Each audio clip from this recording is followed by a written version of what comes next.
Добрый день, дорогие гости. От всей души, от имени жителей Маджикарского первого наследия, от себя лично поздравляю всех нас с историческим событием, завершением с выпуском 4-й книги эпопеи Бубенцы над Леной.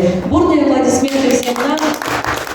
И мы, как жители села, родного села, нашего глубоко уважаемого, почетного жителя, нашего народного писателя, и как мы все его называем, наш великий Убай, который всегда нам помогает. И, как видите, я очень молода, и без помощи Павла Николаевича работа не идет ни в какую. Его советы, именно его мудрые слова, все вот это является, доказывает еще то, что он действительно настоящий патриот и человек очень талантливый.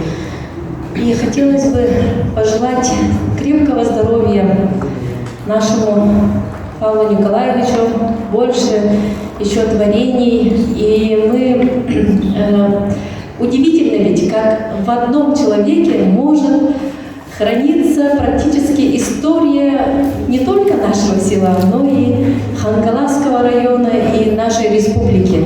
Поэтому, как все мы знаем, без истории нет нашего будущего. И без знания истории тоже нам не жить. Поэтому, Павел Николаевич, будьте здоровы, живите вечно. Нам нужно наше будущее. Еще раз всем спасибо.